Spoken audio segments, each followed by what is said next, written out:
Tes, tes. Ya, Ustadz. Baik.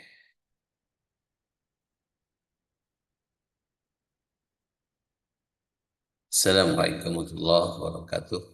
Waalaikumsalam warahmatullahi wabarakatuh. Innal hamdalillah nahmaduhu wa nasta'inuhu wa nastaghfiruh wa na'udzu billahi min syururi anfusina wa min sayyiati a'malina.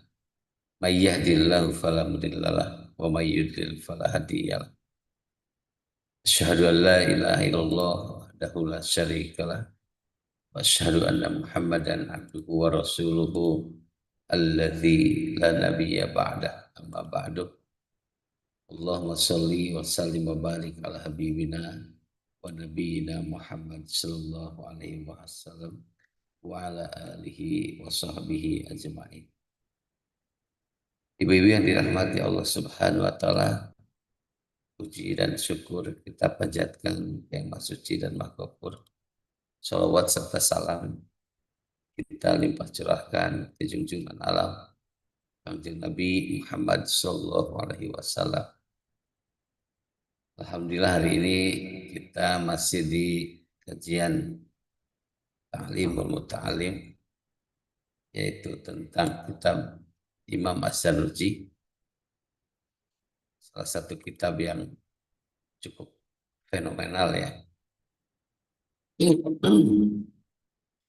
Kitab ini banyak menjelaskan tentang keutamaan dan cara kita mencari ilmu.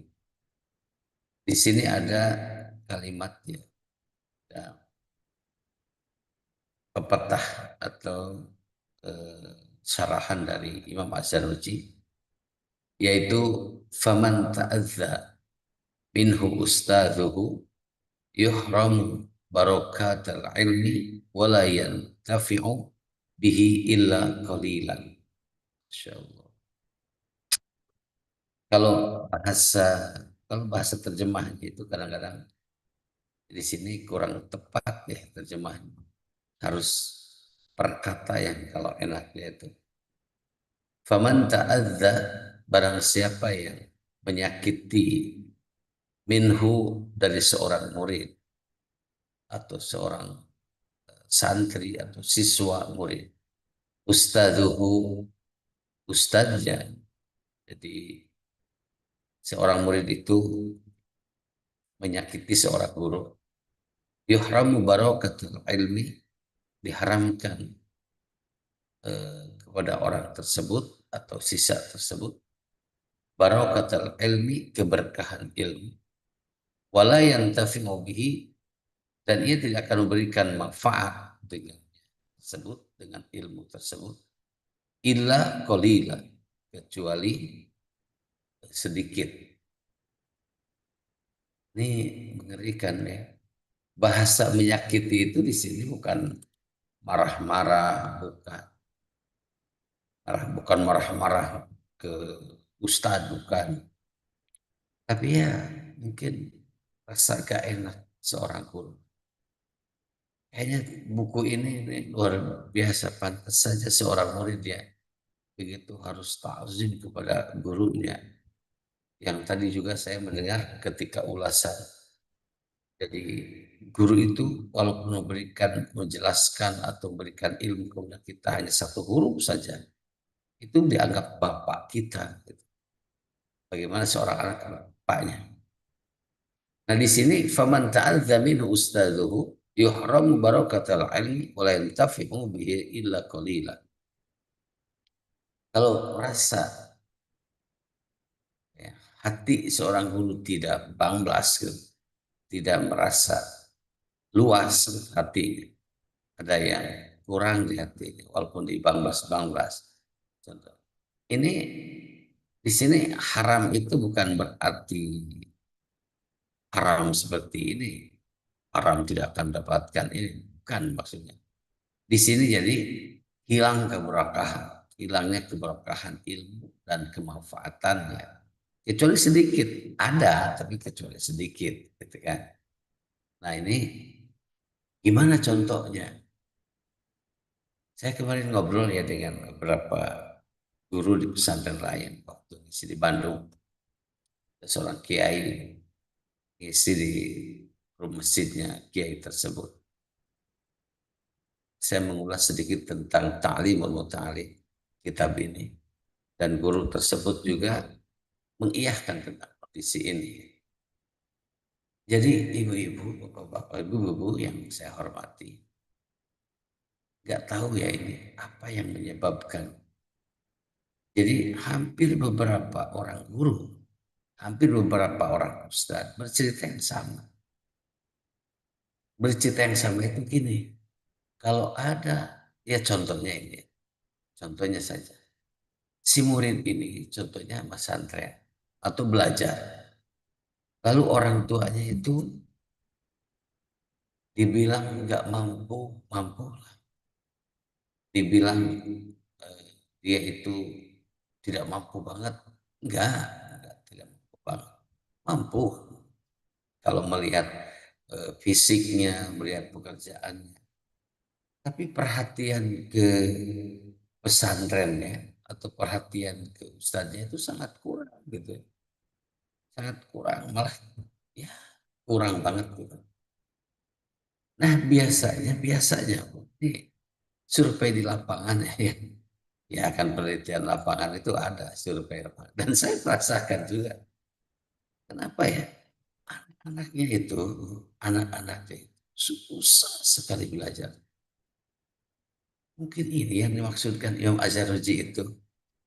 Padahal si ustaznya mengajarkan sama, ngurus sama, ngurus sama. Tapi ada ya mungkin hatinya kurang kurang plong atau gimana.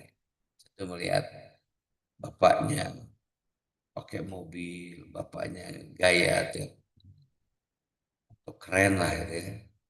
Bapaknya keren ketika datang ke pesantren, menjenguk contoh ke pesantren, pakai mobil, dandanan luar biasa gitu.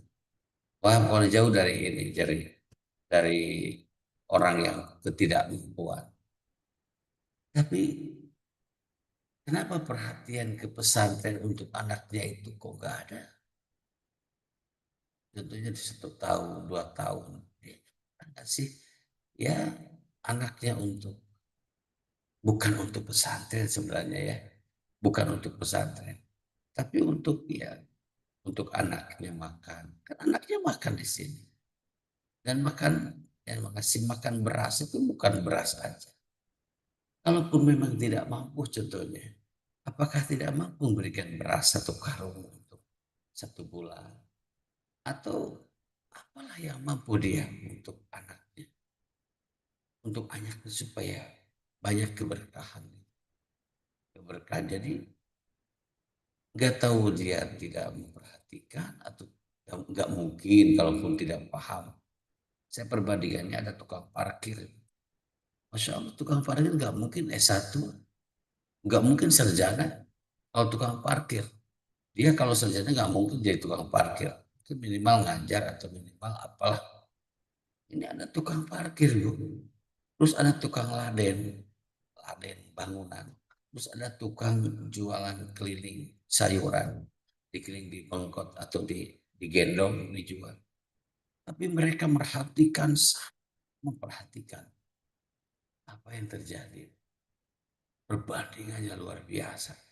Anak-anak yang perhatian dari orang tuanya sangat luar biasa. Dan kemampuan dari orang tuanya itu dikerahkan untuk anaknya. Dan ada bahasa dengan kita. Ada komunikasi dengan kita. Itu rata-rata mereka itu apa keberkahan itu lihat dari cara belajar mereka. Belajarnya luar biasa. Kadang-kadang wah jauh dibandingkan dengan ini mungkin yang disebut dengan barokah ilmu itu.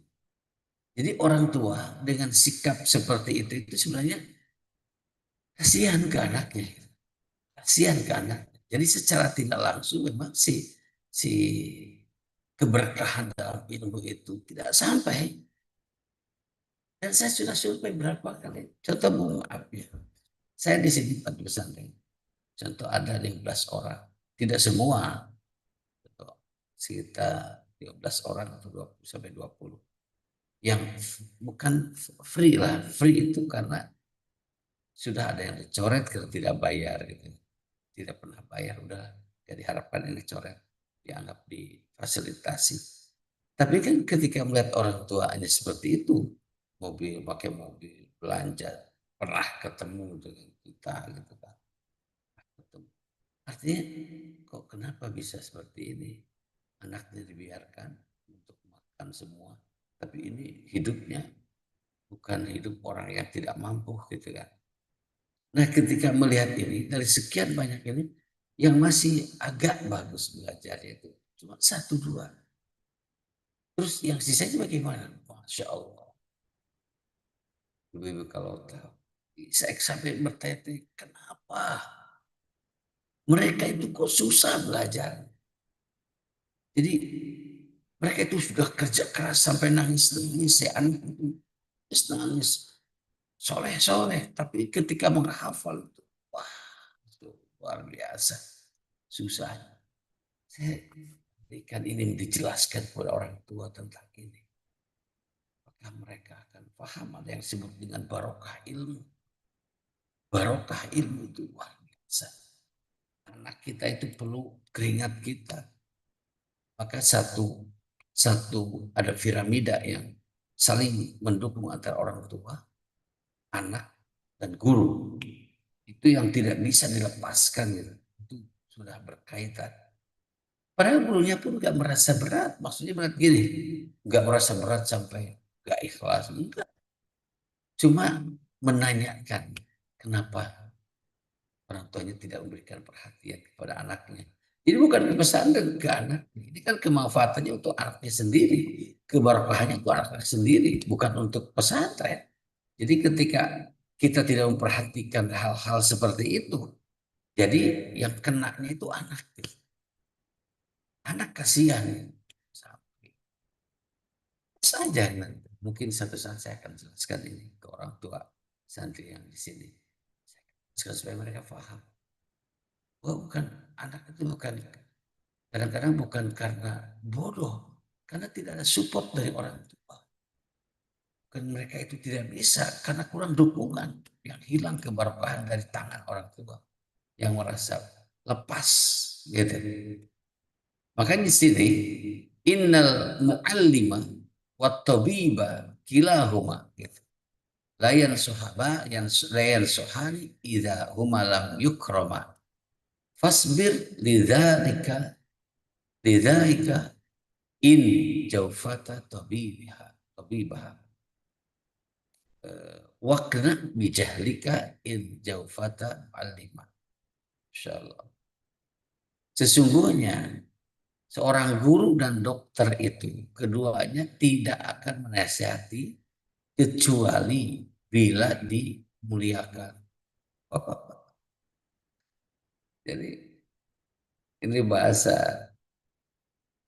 bahasa apa namanya, syair. Innal mu'allima wa tabiba kilahuma la yansuha idza huma lam yukrama. Jadi mengibaratkan guru itu seperti dokter. Keduanya itu tidak akan secara all out atau maksimal menasehati si pasiennya atau muridnya kalau keduanya itu tidak dimuliakan. Dimuliakannya baik secara fisik atau non fisik, materi atau non materi gitu. Mungkin Allah alam bisa. Fasbir lidzaika in jaufata tabibah waqna bijahlika in jaufata muallimah. Maka rasakan penyakitmu jika pada dokter dan terimalah kebodohanmu. Wah keras gini. Bila kamu membangkang pada guru. Ini kan sebuah syair itu yang beliau katakan dalam kitab ini hasil dari penelitian beliau. Jadi kalau dokter dibacanya gini, rasakan deh, dirasakan aja. rasa sakitmu. Tapi kalau untuk seorang murid ke guru yang tidak hormat atau tidak ta'zim, tidak muliakan baik orang tuanya atau muridnya, waqna bijahlika in jawfata mu'allim. Jadi rasakan atau terimalah kebodohanmu bila kamu bangkang atau tidak memuliakan seorang guru. Wow, ya begitulah. Ini sebuah hal yang memang harus diketahui oleh kita semua. Saya tahu banyak orang yang ketika di kampung-kampung, ketika di orang-orang yang dia itu mengerti bahwa perlu seorang apa namanya seperlunya untuk mengagumi atau mengagum seorang guru bagaimana di kampung itu kadang-kadang ke guru di kampung itu dulu saya tahu nggak sekarang itu nggak semua dulu kadang-kadang ke kiai atau ke ajengan berbahasa atau kiai di kampung biasanya mereka itu sampai takzimnya luar biasa orang-orang kampung itu ada yang kadang-kadang masya Allah ya ke kiai tapi hari ini orang-orang sudah kena dengan penyakit yang apa materialistis atau materialisme jadi kiai itu mereka mengurus umat kebanyakan tapi si kiai itu tidak pernah diurus oleh umat. Akhirnya banyak para kiai yang meninggalkan tempatnya. Itu yang terjadi hari ini. Di beberapa kampung sudah tidak ada ustadznya. Jadi ustadz atau kiainya itu saya banyak cerita, banyak melihat. Banyak ustadz-ustadz yang mereka itu ketika berjuang mengajak umatnya, terus berjuang mendidik umatnya, anaknya, terus ibunya atau bapaknya ya urus. Ternyata kehidupan ustadz tersebut mengalami satu keberatan dalam kehidupan hidup di kampung. Akhirnya mereka itu pergi ke kota dan hidup di perkotaan. Dan banyak orang yang sukses di kota karena orang kota menghargai ilmunya agak lebih hari ini. Terbalik dengan kondisi dulu. Dulu itu di kampung lebih tidak dihargai seorang guru oleh orang-orang kampung. Tapi hari ini terbalik. Jadi semangat keislamannya itu lebih banyak di perkotaan daripada di perkampungan. Akhirnya urusan itu banyak yang urban ya, banyak yang pindah meninggalkan kampungnya menuju kota dan mereka sukses-sukses bisa hidup di kota karena orang kota lebih maju pendidikannya terus lebih menghargai ilmunya. Kata orang kampung dia sudah meninggalkan kita katanya. Kata orang kampung dia sudah hidup di kota. Nah ini sebenarnya ada ada beberapa hal yang penyebabnya seperti itu. Karena ya satu-satu juga terus kiai-kiai juga mereka itu adalah sama-sama manusia yang punya anak dan istri. Kadang untuk mengurus anak dan istri itu berat gitu kan. Mereka akhirnya urban ke kota. Setelah itu banyak yang meninggalkan. Itu banyak sekali. Saya punya banyak kawan-kawan yang meninggalkan kampungnya. Ya, curhatnya kita tani kadang-kadang sibuk di tani jadi bagaimana ini serba salah makanya di zaman Rasulullah SAW itu ada bagian-bagian disitulah kurangnya di kita ya.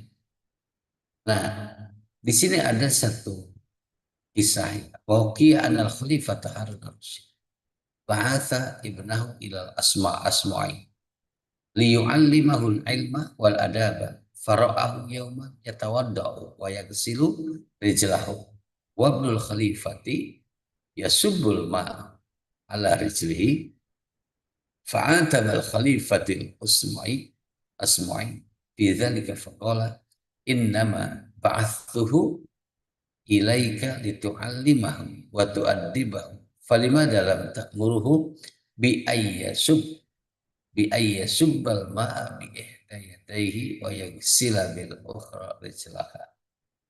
Kalau dalam terjemahnya dikisahkan suatu ketika bahwa Khalifah Harun ar-Rasyid. Khalifah Harun ar-Rasyid itu mengirim putranya Ibnahu kepada Ustadz Asma'i supaya belajar ilmu dan akhlak yang terpuji. Terus kemudian pada suatu hari Harun ar-Rasyid melihat Asma'i sedang berwudu membasuh kakinya dengan air yang dituangkan oleh putra Khalifah. Melihat hal itu, Harun ar-Rasyid menegurnya. Aku, bahasa itu, aku Arabnya apa ya? Oh ya, innama ba'atsuhu ilaika, sesungguhnya aku mengirim kepadamu. Jadi aku kirim anakku kepadamu itu supaya kamu ajari ilmu dan budi pekerti atau adab atau akhlak. Lalu mengapa tidak kamu perintah dia untuk menuangkan air dengan tangan kiri supaya yang kanan bisa membasahi atau membasuh kakimu. Nah, di sini ada satu ikatan ya, ikatan yang luar biasa. Contohnya seorang guru, murid, dan anak.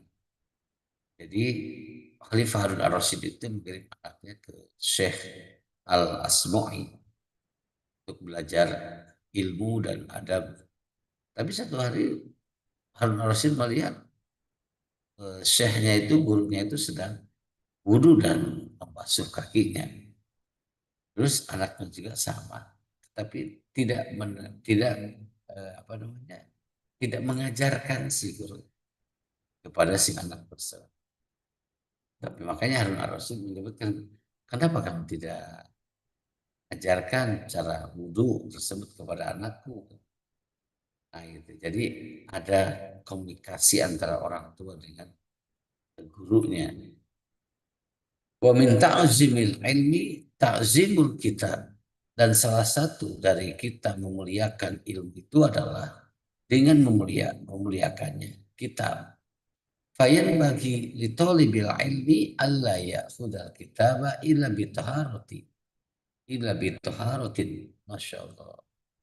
Maka mesti bagi seorang pencari ilmu itu Allah ya khuda supaya tidak ia memegang atau mengambil Alkitab illa bitoharatin kecuali dalam keadaan suci. Ini adab ya.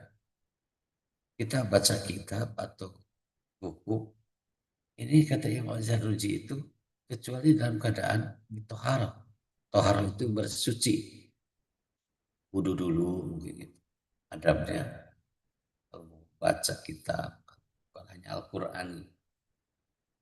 Ini kajiannya dengan adab, hubungannya dengan adab. Wahuki anis syekh al-imam Samsuddin Samsil a'immatil halwani annahu qala innama niltu hadzal ilma bita'zimi fa inni ma akhadtul ka ghida illa bitaharati. Wa ana syekh al-imam Samsal imam a'immatis sar al-khasi kana mabtunan wa kana yukarriru fi lailatin fi tilka lailati sab'a asyrata marratan li'annahu kana la yukarriru illa bi taharati. Hada li'anna al-ilma nurun wal wudu'u nurun fayazdadu nurul ilmi bihi. Yuk, aku memperoleh ilmu dari ini karena aku menghormatinya. Aku tidak pernah mengambil kitab kecuali dalam keadaan suci.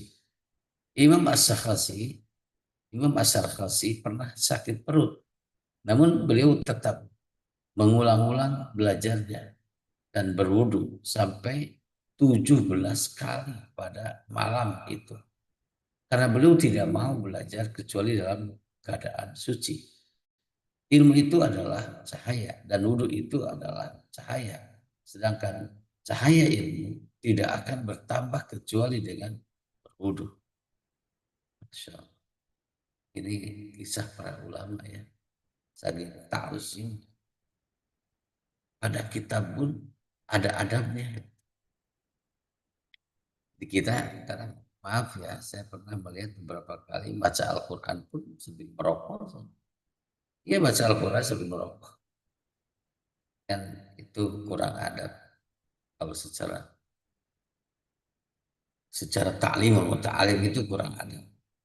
Makanya baca kitab pun kita berwudu dulu katanya karena al ilmu nurun wal wudu nurun. Jadi ilmu itu cahaya, wudu itu cahaya. Fazadu nurun in baby. Maka cahaya ilmu itu bisa bertambah masuk kepada orang yang punya kebersihan jiwa dan raga. Wa minat ta'zimil wajibi alla yamudda ar-rizla ilal kitabi wa yada'u kutubut tafsir fauqa sa'iril kutubi ta'ziman wa la yada'u alal kitabi syai'in akhar. Para penuntut ilmu dilarang meletakkan kitab di dekat kakinya ketika duduk bersila. Hendaknya kitab tersebut diletakkan di atas kitab-kitab lain dan hendaknya tidak meletakkan sesuatu di atas kitab. Allah, kita itu jauh kalau anak-anak kita yang ini belum belajar babnya terlalu berat ini. Kalau nyimpan kitab jangan di kaki apalagi Al-Quran ya. Contoh simpan apalagi Al-Quran di dekat kaki kita lagi bersila. Kalaupun disimpan, jangan ditumpuk lagi dengan buku yang lain. Berdiri sendiri. Wa kana Ustadzuna Burhanuddin yahki an syaihin minal masyayikh anna faqihan kana wada'al mihbarata alal kitab. Faqala lahu bil farisiyah Burnayabi. Guru kami, karena keadaan guru kami, namanya Syekh Burhanuddin, bercerita bahwa ada seorang ahli fikih meletakkan wadah tinta di atas kitab. Lalu beliau berkata kepadanya, andai Anda tidak akan memperoleh manfaat dari ilmumu. Masya Allah. Ayat. Wa kana ustaduna al-qadi al-ajalla fakhrul Islam al-ma'ruf biqadihan yakul illam yurid bidzalikal istighfafa fala ba'sa bidzalika wal aula ayyahtarizan. Imam Al-Qadi Khan berkata, jika perbuatan itu meletakkan wadah tinta di atas kitab tidak bermaksud meremehkan kitab tersebut, maka tidak apa-apa. Tapi sebaiknya diletakkan di tempat lain. Nah, ini ta'zim kepada kita. Jadi kepada kitab saja kita harus ada memuliakan atau ta'zim. Karena kitab itu ditulis oleh seorang ulama. Jadi itu karya seorang ulama. Kenapa para ulama sangat menghargai dan menghormati kitab?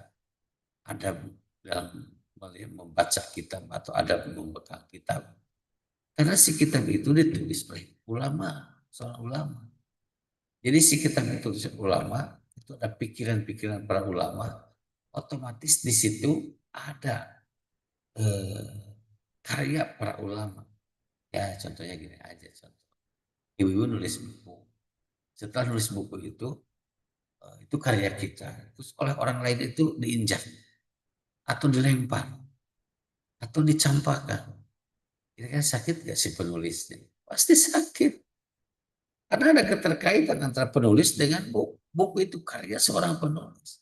Jiwanya itu ada dalam buku itu. Artinya si tulisan, pikiran, dan hatinya. Ketika karyanya itu dicampakkan, dilempar, diduduki, atau diinjak. Hanya kalau melihat si penulisnya sakit tidak. Pasti jawabannya itu sakit. Gitu. Apalagi Al-Quran. Itu apalagi Al-Quran. Hanya Ibu, ini bab adab itu sampai ke bab buku saja. Itu dibahas ya. Kita punya ta'zimul ilmi, ta'zimul kitab. Kalau yang dulu itu ta'zimul ilmi, ta'zimul mu'allim. Kita memuliakan ilmu itu sama dengan memuliakan seorang guru. Itu jangan kita bedakan. Ini sama. Juga memuliakan karya kitab seorang ulama itu sama dengan memuliakan si penulis kitabnya. Karena di situ ada pikiran-pikiran yang perlu kita hormati dan hargai. Ketika seseorang itu melihat kita mengabaikan, mencampakkan bukunya, tanya sakit tidak? Pasti sakit. Nah, ini luar biasa ya. Bibi yang dirahmati Allah Subhanahu wa taala. Pembahasan tentang ta'zim, ta'zim ilmu, juga ta'zim mu'alim. Jadi kita kalau dalam mencari ilmu harus belajar untuk ta'zim. Diajarkan ke anak kita. Dan memang bukan hanya dalam ilmu agama ternyata di sini. Coba anak yang bagus ta'zimnya kepada seorang guru, coba pelatih olahraga, atau pelatih apa saja yang akan dia dapatkan. Itu akan dia dapatkan ilmu kalau dia punya hormat atau memuliakan. Karena tadi innal mu'allim wa tabiba kilahuma la yansuhani idza huma lam yukrama. Si guru dan dokter itu, dua-duanya itu tidak akan memberikan nasihat, tidak akan memberikan sesuatu yang lebih kalau mereka tidak dimuliakan. Nah gitu.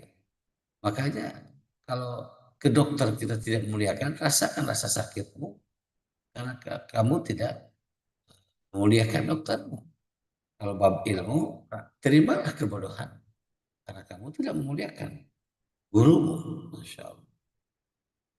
Itu saja mungkin yang dapat disampaikan. Kalau ada yang perlu diseringkan atau diskusikan, maka kita lebih masih ada waktu untuk kita sharing, diskusi tentang kajian atau kalimat-kalimat yang diucapkan oleh Imam Azharuddin. Siapa tahu mungkin ibu-ibu pernah pengalaman gimana guru atau dengan ini. Ini ya walaupun ini apa namanya kan hadis, ini kan tulisan buku. Tapi seorang ulama itu menulis dengan hati dan pikiran yang sihir. Dan mereka setelah menganalisis kan, nulis seperti ini hasil dari apa namanya panjangnya cerita dia berpengalaman cari ilmu dan yang lain. Itu saja mungkin yang disampaikan. Subhanakallah wa bihamdika asyhadu an la ilaha illa anta astaghfiruka wa atubu ilaik. Rabbana atina fid dunya hasanah wa fil akhirati hasanah wa qina adzabannar.